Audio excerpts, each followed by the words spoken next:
Hello दोस्तों, कैसे आप सभी लोगों को होली की हार्दिक शुभकामनाएं। दोस्तों, आज की वीडियो में हम लोग बात करेंगे एसएससी सिलेक्शन पोस्ट के बारे में। तो हम लोग समझेंगे कि एसएससी सिलेक्शन पोस्ट क्या होता है, कौन कौन से बच्चे इसको अप्लाई कर सकते हैं। और इसमें 3 कैटेगरी का पेपर होता है दोस्तों, 10th 12th और ग्रेजुएशन लेवल। तो क्या तीनों कैटेगरी का पेपर सेम होगा, इसका सिलेबस क्या होने वाला है, सारे लिखे हुए सवालों के मैं जवाब आपको देने वाला हूँ। साथ ही दोस्तों, इस वैकेंसी के बारे में बताऊंगा कि ये वैकेंसी आ चुकी है दोस्तों, फॉर्म भरना अप्लाई हो चुका है, कब से कब तक भरा जाएगा, क्या एलिजिबिलिटी होने वाली है, क्या सिलेबस होने वाला है, सारी जानकारी दोस्तों इस वीडियो में, कोई भी जानकारी छूटने वाली नहीं है, सारी जानकारी मिलने वाली है। तो वीडियो के अंत तक बने रहिएगा।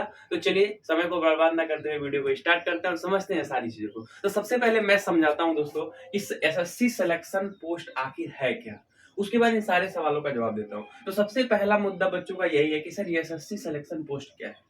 तो देखिए, एसएससी सिलेक्शन पोस्ट फेज 11 की ये वैकेंसी है। इसका मतलब ये होता है दोस्तों कि भारत में पूरे सेंट्रल इंडिया में जितनी भी वैकेंसियां आती हैं, तो उसमें जो भी पोस्ट बचे हुए होते हैं, जैसे मान लीजिए आपकी एमटीएस की जो है 5 पोस्ट बची हुई है, सब इंस्पेक्टर की जो है आपकी 10 पोस्ट बची हुई है। तो इसी तरह से जितनी भी पोस्ट है, जितने भी जो है आपके टोटल संस्थाएं होती हैं जो एग्जाम करवाती हैं, और उसमें जो भी पोस्ट बचे होते हैं सबको एक में सम्मिलित करके एक पोस्ट निकाला जाता है, जिसको बोला जाता है एसएससी सिलेक्शन पोस्ट। यानी कि एसएससी सिलेक्शन पोस्ट कोई एक वैकेंसी नहीं है। एसएससी सिलेक्शन पोस्ट में टोटल 549 प्रकार की वैकेंसी है। टोटल पोस्ट दोस्तों इसमें 5369 है। तो ध्यान से पढ़िएगा, इसमें 549 प्रकार के पोस्ट हैं। मतलब एसएससी एमटीएस आ गया, आपका सब इंस्पेक्टर आ गया, उसमें जो है आपका मतलब कई तरह के पोस्ट जो है इसमें सम्मिलित होते हैं। इसीलिए इसका नाम भी पड़ा है एसएससी सिलेक्शन पोस्ट। यानी कि जितने भी छोटे पोस्ट बचे हुए हैं सबको सेलेक्ट किया जाए और एक बार एग्जाम करवाया जाए, तो उसके लिए हम बच्चे अप्लाई करते हैं, उसी को एसएससी सिलेक्शन पोस्ट कहते हैं। आई होप आपको क्लियर हो गया होगा। तो एसएससी सिलेक्शन पोस्ट क्या होता है आप समझ गए होंगे कि एसएससी सिलेक्शन पोस्ट एक ऐसी वैकेंसी है। तो ये एक वैकेंसी नहीं, इसमें बहुत सारी वैकेंसियां हैं। इसके जरिए आप जो है किसी एक वैकेंसी का फॉर्म फिलअप करके आप एग्जाम को दे सकते हैं। इसमें इसके अंतर्गत 549 प्रकार की वैकेंसियां आती है। ठीक है, अब बात करें दोस्तों, कुछ वैकेंसियां 10th लेवल की रहेंगी, कुछ वैकेंसियां 12th लेवल की रहेंगी, कुछ वैकेंसियां ग्रेजुएट। जैसे मान लीजिए सब इंस्पेक्टर का आप भर रहे हैं फॉर्म, तो सब इंस्पेक्टर का अगर एसएससी सिलेक्शन के थ्रू भर रहे हैं तो आपका ग्रेजुएशन कंप्लीट होना चाहिए। यदि आप एमटीएस का अप्लाई कर रहे हैं तो आप 10th पे ही अप्लाई कर सकते हैं। तो अलग अलग तरह के पोस्ट रहेंगे, अलग अलग के आपकी एलिजिबिलिटी होनी चाहिए। तो यदि आप 10th पे अप्लाई करेंगे तो आपका क्या जो है रहेगा रिस्पॉन्स। तो बच्चों का क्वेश्चन ये होता है कि सर सिलेबस तो आपका सब सेम है, रीजनिंग मैथ जीए इंग्लिश आने वाला है सब में, तो क्या सर इन सभी लोगों का पेपर सेम होगा। तो दोस्तों यहाँ पेपर सेम नहीं होने वाला है। अगर आप कोई ऐसी वैकेंसी है जो 10th लेवल पे है अप्लाई कर रहे हैं तो उसका पेपर डिफरेंट होगा, 12th लेवल पे अप्लाई कर रहे हैं तो उसका पेपर डिफरेंट, क्योंकि वैकेंसी ही अलग है। अभी तक तो बच्चों को ये लगता है कि सर ये एक ऐसी वैकेंसी है कि इसका पेपर सब सेम होगा। नहीं, ऐसा नहीं होने वाला। सेम पेपर नहीं होने वाला है। जिस आप कैटेगरी में अप्लाई करोगे उसी कैटेगरी से रिलेटेड आपका क्वेश्चन पेपर आएगा। तो ये 2 क्वेश्चन आपको समझ में आ गया होगा। दोस्तों, जॉब प्रोफाइल क्या है। तो जॉब प्रोफाइल डिपेंड करता है कि आपने किस वैकेंसी के लिए अप्लाई किया है। यदि आप सब इंस्पेक्टर के लिए अप्लाई किए तो आपकी जो जॉब प्रोफाइल होगी वो सब इंस्पेक्टर वाली होगी। एमटीएस के लिए अप्लाई किए हैं तो आप कर्मचारी वाली जो है आपकी जॉब प्रोफाइल होगी, कि आपको जेरेक्स वगैरह कराना है, दफ्तर में जो है बड़े बड़े अफसर के साथ बैठना है, वो सारी जॉब प्रोफाइल आपकी होगी कैटेगरी वाइज, जिस वैकेंसी के लिए आप अप्लाई कर रहे हैं। दोस्तों, क्या एक पर्सन कितने पोस्ट के लिए अप्लाई कर सकता है। क्या एक पर्सन 2 पोस्ट के लिए अप्लाई कर सकता है। जैसे मान लीजिए आप हैं, फॉर्म भरना चाहते हैं और आपने ग्रेजुएशन कर रखा है, तो क्या आप 10th वाले के लिए भी अप्लाई कर सकते हैं, 12th वाले के लिए भी अप्लाई कर सकते हैं। मतलब एक पर्सन, एक कैंडिडेट मैनी पोस्ट के लिए अप्लाई कर सकता है कि नहीं कर सकता है, ये भी सवाल बच्चों का बहुत ज्यादा रहता है। तो दोस्तों, मैं आपको बताता हूं कि एक बच्चा सिर्फ एक ही जोन में एक ही पोस्ट के लिए अप्लाई कर सकता है। यदि आप जो है सब इंस्पेक्टर के लिए अप्लाई कर रहे हैं तो आप एमटीएस के लिए अप्लाई नहीं कर पाएंगे। मतलब अगर आप 10th कैटेगरी में अप्लाई कर रहे हैं तो एक बंदा जो है एक ही पोस्ट के लिए अप्लाई कर सकता है। अगर आप कई बार उसको अप्लाई कर देंगे तो आपका फॉर्म रिजेक्ट हो सकता है। तो आप दोस्तों सोच समझ के उसी जो है वैकेंसी के लिए अप्लाई करिएगा जो वैकेंसी आपको लगे कि हाँ मैं इसमें कर सकता हूँ। तो आई होप आप समझ गए होंगे। इसके बारे में जानकारी कैसे मिलेगी दोस्तों, आप ऑफिशियल वेबसाइट पे जाइए, सारी कैटेगरी वाइज आपको पता चलेगा कि इस जोन में इतनी वैकेंसियां हैं, इस पद पे इतनी वैकेंसियां खाली हैं, और उसी के हिसाब से आप इसको अप्लाई करिएगा। अगर आपको लगता है कि हम सब इंस्पेक्टर क्वालिफाई कर सकते हैं तो आप सब इंस्पेक्टर में अप्लाई करिएगा।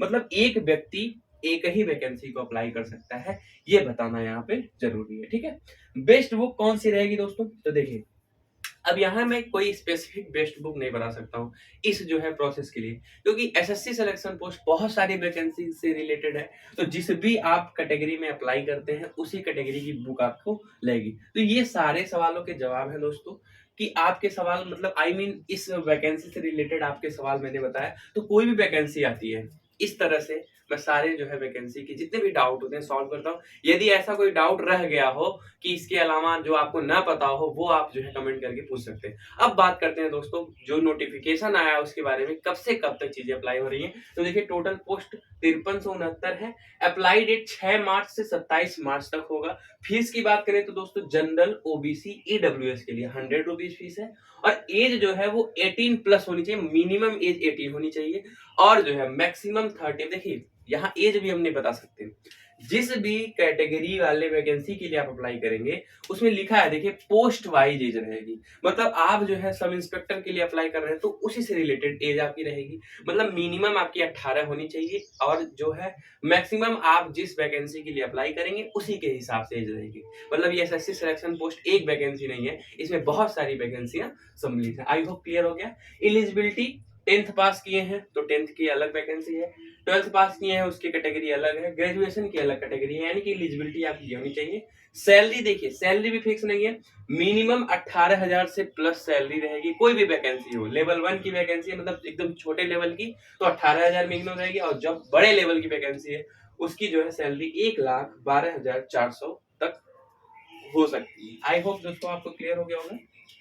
कुल जो है 549 प्रकार की पोस्ट। अब देखिए मेन इंपॉर्टेंट चीज है इसका सिलेक्शन प्रोसेस क्या होगा। तो सिलेक्शन प्रोसेस सब में जो है सेम होगा। ठीक है, देखिए सबसे पहले आपका रिटन टेस्ट होगा, यानी कि सीबीटी, कंप्यूटर बेस्ड टेस्ट होगा। आपके कंप्यूटर स्क्रीन पे सारे क्वेश्चन आएंगे, आपको वहां से सोल्यूशन निकालना पड़ेगा। उसके बाद होगा स्किल टेस्ट। स्किल टेस्ट मतलब दोस्तों कि आपको टाइपिंग करना है। यहाँ स्किल टेस्ट का मतलब क्या है, आपकी टाइपिंग जो है देखी जाएगी। तो वैकेंसी वाइज भी स्किल टेस्ट आपको देखने के लिए मिलेगा। जरूरी नहीं है कि सब में जो है टाइपिंग ही हो। तो जिस कैटेगरी के लिए अप्लाई करेंगे उसी तरह का स्किल टेस्ट आपको देना पड़ेगा। देन डॉक्यूमेंट वेरीफाई होगा, और लास्ट में जाके मेडिकल होगा, तब जाके आप इस एग्जाम को क्लियर कर पाएंगे।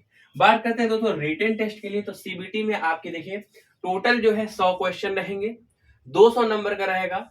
टाइम आपको 1 घंटे का मिलेगा, यानी कि 60 मिनट, और निगेटिव मार्किंग 0.5। अब देखिए निगेटिव मार्किंग क्या है, 0.5 का मतलब ये होता है 1/2। क्या होता है दोस्तों, 1/2। इसका मतलब ये है कि यदि आप 2 क्वेश्चन अटेम्प्ट करते हैं, मान लीजिए आपने 2 क्वेश्चन किया, अब आपको नहीं पता है कि गलत है कि सही है, तो यदि आप 2 क्वेश्चन कर रहे हैं उसमें से एक क्वेश्चन गलत हो गया गलती से, तो जो एक क्वेश्चन सही है वो भी गलत हो जाएगा। तो इसको बोलते हैं 0.5 निगेटिव मार्किंग। यानी कि 2 क्वेश्चन अटेम्प्ट किया, एक सही किया एक गलत किया, तो ये दोनों क्वेश्चन गलत हो जाएगा। ठीक है, आई होप क्लियर हो गया होगा। रीजनिंग के 25 क्वेश्चन आ रहे हैं, मैथ के 25 क्वेश्चन, जीए से 25 क्वेश्चन, और इंग्लिश से 25 क्वेश्चन। अब दोस्तों मैं बताता हूँ स्ट्रेटेजी पढ़ने का। अब देखिए इस जो है वैकेंसी को क्लियर करना है आपको, तो आपको अच्छे से टाइम टेबल बनाना पड़ेगा, और इस पे जो है अच्छे से देखिए। सबसे पहले तो फॉर्म फिलअप करते वक्त आप ध्यान दीजिए कि हम किस वैकेंसी के लिए अप्लाई कर रहे हैं, और उसी के रिगार्डिंग आप सिलेबस अपना तैयार करिए, अपना क्राइटेरिया बनाइए कि मुझे जो है इस टाइम में इतना पढ़ना है, इस टाइम में इतना पढ़ना है, उसी हिसाब से पढ़ाई कर सकते हैं। तो आई होप दोस्तों ये वैकेंसी आपको क्लियर हो गई होगी, कैसे जो है चीजों को पढ़ना है और कैसे करना है। ठीक है, अब बात करें दोस्तों इस चैनल पे जीके और जीएस के लिए आपको मैं जो है एक लूसेंट बुक होती है, सबको पता होता है दोस्तों, जितने भी कंपटीशन के बच्चे हैं सब इस बुक से परिचित होंगे। ये लूसेंट की एक ऐसी बुक होती है, किसी भी एग्जाम के लिए दोस्तों ये रामबाण होती है। मतलब अगर जीके जीएस आप पढ़ना चाहते हैं तो इस बुक को आप अच्छे से पढ़ लीजिए, आपका जीके जीएस जो है बिल्कुल निकल जाएगा। तो इस बुक की दोस्तों पूरी प्लेलिस्ट हम लोग कवर करवा रहे हैं, बहुत ही सिस्टमेटिक वे में जो है हमारी पूरी टीम जो है इस पे लगी हुई है। तो यदि आप चाहते हैं लूसेंट जीके को अच्छे से पढ़ना, कवर करना, तो आप जाके इस प्लेलिस्ट को विजिट कर सकते हैं। टोटल अभी हमने 50-51 वीडियो इस पे जो है अपलोड कर रखा है, और धीरे धीरे कंटिन्यूअसली अपलोड कर रहा हूँ। जैसे लूसेंट में बहुत ही फैक्ट वाली लिखा हुआ है, लेकिन हमने क्या किया है, इसको डिकोड कर दिया है, एक इमेजिंग बोलते हैं इमेज की तरह जो है फॉर्मेशन बना के मैंने आपके यहाँ प्रोवाइड की है। तो आई होप दोस्तों आप जाके विजिट करेंगे। और दोस्तों इस चैनल पे कोई भी वैकेंसी आती है नई, तो उससे रिलेटेड अपडेट तुरंत मैं डालता हूं, तो उसके लिए चैनल को सब्सक्राइब कर सकते हैं। मिलते हैं नेक्स्ट वीडियो में एक नई जानकारी के साथ। यदि लगता है आपको इससे रिगार्डिंग कोई और भी जानकारी आपको चाहिए तो कमेंट में जरूर बताएं। चलिए मिलते हैं नेक्स्ट वीडियो में। जय हिंद, जय भारत। पढ़ते रहिए, हंसते रहिए और मुस्कुराते रहिए।